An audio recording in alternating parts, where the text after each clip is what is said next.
Welcome to another episode of Orthodox Family Life. Today I'm excited to start a new series of reviewing Orthodox children's books. I absolutely love books and I have a special love for children's books, so this is really exciting for me. But first I'd like to start with a few thoughts on building your home library. I've already talked about this on longer videos, but I just want you to know that it gets harder and harder to find good books for your children out there. Everyone is being pulled towards their devices and very quick entertainment that takes your attention from one thing to another. And this teaches you, of course, to scatter your attention and not to bring it together and to focus on something. So the art of reading and reading aloud to your children is so important for their development. It teaches them to focus on one thing, to think deeply about things. On top of that, you can introduce some really beautiful imagery to them, both the imagery built from the words in the story, but also the beautiful illustrations of a book. So I can't stress the importance of books in a young family's life enough. And so let's start with our first book. Our first book is called Whoosh, A Journey from Pride to Humility, put out by New Rome Press. If you don't know about New Rome Press, they are a fairly recent new company. They put out some really, really wonderful children's books. And I'll probably be sharing their books almost every episode because they're just phenomenal. Now, Whoosh just came out, and so I was really happy to get a copy as quickly as I could to share it with you. And this book is the story of this young boy, and he is praised by the people around him for something. And so he starts to feel very prideful. I'll just read a little bit from the book. The boy heard these compliments, but paid them no mind. However, one day after receiving many praises and exclamations about his magnificent eyes, the thought popped into his head. For everyone to admire me so much, it must mean that I am someone special. Surely I am better than the other boys and girls. And it's got some really nice little illustrations that I think the children will enjoy. And so it turns out that the more the boy thinks about how wonderful he is, he begins to grow taller and taller with each prideful thought. Now, at some point, he makes it to such a height that his head is in the clouds and he begins to feel kind of lonely up there. But eventually he meets some other people up in the clouds with him who are also full of pride. And so it says, "Hello, would you like to be friends? I am handsome, clever, and a great kid. I am the best person of all," he proclaimed. And with a whoosh, he grew a little bit more. "What are you talking about? I am the best," said one of them. "No, I am the best," said another. "I am the best," they all exclaimed. And with a whoosh, they each grew a little taller too. Irritated at this, they turned their backs on each other, leaving each one alone, just as before. And so here you can see him and all the people who think quite a bit of themselves.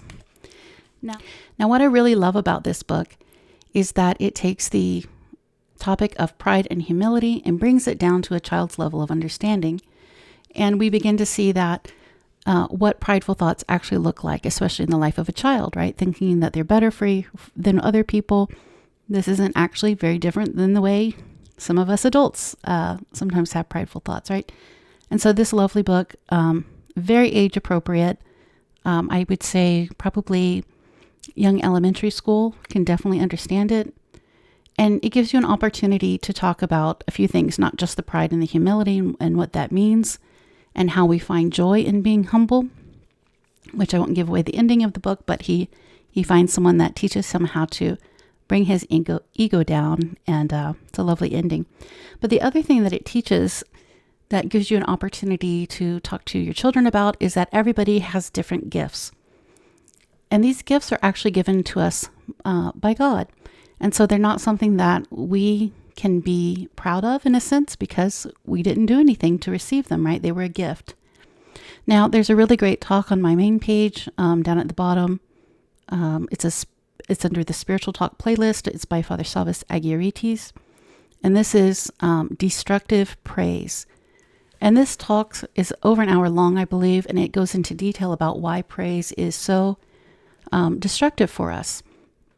And I think in America, a lot of us are trying to show our children that we love them, and so we praise them, but this is really just, making them more prideful, right? Where they think that they are better at things than other kids. And as it shows in this book, when they get so tall that they're in the clouds, that this kind of pride actually leads to us disdaining other people. And so I highly recommend the talk for the adults. It is in Greek, but it's got subtitles, and it's absolutely worth your time to sit and listen or to read the subtitles. But it will help put this book into perspective for you. So, lovely book, highly recommend it. New Rome Press. Okay, so for our second book, we have also from New Rome Press, and also one of their new releases is called Delightful Grace, Fools for Christ's Sake. Now, this book is, as you see, the third in the series. I believe the other two deal with maybe different categories of saints. I'm not really sure, but this one is on the Fools for Christ.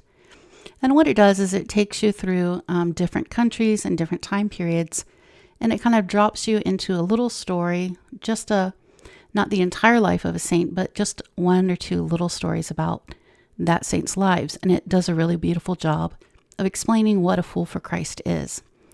And again, this is one of those things that can be difficult for the adults to understand, but I think the children actually get it much better than we do.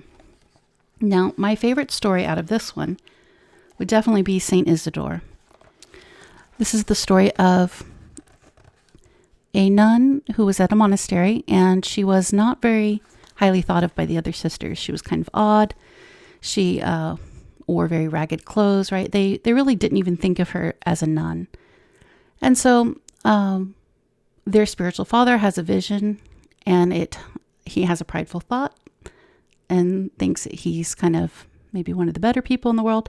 And an angel comes and says, go to this monastery and find the sister with a crown on her head, and you will see what true humility is.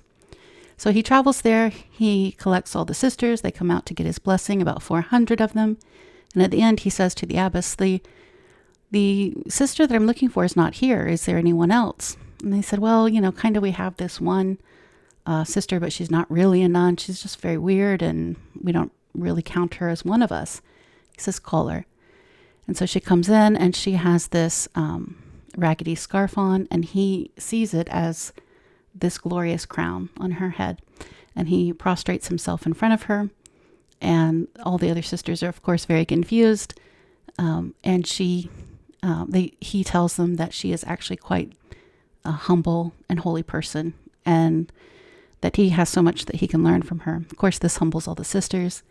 And at the end, Saint Isidore runs away because she doesn't wish to be praised. Now, this beautiful story, also like the story of Whoosh, helps us to see that we should never judge other people. We should always think of ourselves as the least and the most humble, right? This is hard. It's hard for children. It's hard for all of us. But these lovely stories are so gentle, and they bring these concepts up in a way that, while challenging us, it doesn't. It's easy to accept, right? Because they're such kind and gentle stories. It's a very gentle way of hearing the gospel, so to speak. So again, highly recommend this. Delightful Grace. It also has really beautiful illustrations, as you can see. This is Saint Xenia of St. Petersburg, and it's got several other beautiful saints. Now, the last book I'd like to share with you is called The Sleepy Bear and the Golden Whispers. And this is from St. Innocent Press. Now, St. Innocent Press does not have a lot of books, but this one is absolutely beautiful. They knocked it out of the park with this. Beautiful illustrations. They actually also have a book on St. Gabriel, the New Fool for Christ of Georgia, which I don't know if I've seen another book on him. So please check them out, St. Innocent Press. I'll have links down below for all of these books. Now, this book is the story of St. Peter, who was a bishop in Russia during the Russian Revolution, and he is put on a train by the Soviets through Siberia, and eventually he's thrown off the train. And so this is the only kind of cautionary thing I would give to you, is that, I'll try to show you the picture here. There is St. Peter being thrown off the train. Okay, so this can be a little difficult for children. They might ask, why are people throwing the priest off of the train, or in this case, the bishop? So let me read to you what the book says about this part. The thump he had heard was that of an old man being thrown out of the train. This was a way many bishops, priests, and holy men were killed by the ruthless Bolsheviks in those days.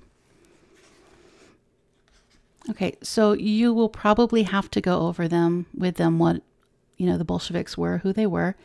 And of course, this book is meant for very young children, so you're going to want to do that in a very gentle way. These are people that maybe didn't love God or even hated God, unfortunately, right? And so you want to give them just enough and not scare them, right? To tell them truth, but this depends on if you're talking to a 5-year-old, a 9-year-old, right? Or 12-year-old. These are different conversations depending on the age of the children. But you just want to let them know that sadly, some people don't like God and therefore they don't like his servants. And that's, for a young child, that's maybe all you need to say. But this book is really wonderful for teaching children that when bad things happen, and bad things will happen in your life, God is always there and he always takes care of us. And so we have these really lovely illustrations of what happens next. So the bishop is thrown off the train. He walks in the snow in the middle of Siberia. He's saying the Jesus prayer. And so every page has a little Jesus prayer at the bottom. And these, of course, are the golden whispers. And so the story is about how he survives the night, which is that a bear hears him being thrown off the train and comes to him, and they snuggle together in a cave. And of course, St. Peter is saved. This is a true story, and it's just really delightfully told. They did a really fantastic job on this to take something that is so, could be really frightening for a child and use it to show that God is always in control and that all we have to do is keep praying and keep loving God and he'll take care of us. So it's a beautiful message, beautifully executed. And so, again, The Sleepy Bear and the Golden Whispers by St. Innocent Press. So if you have any other books you'd like me to review, feel free to reach out to me. And until then, until next time, God bless you.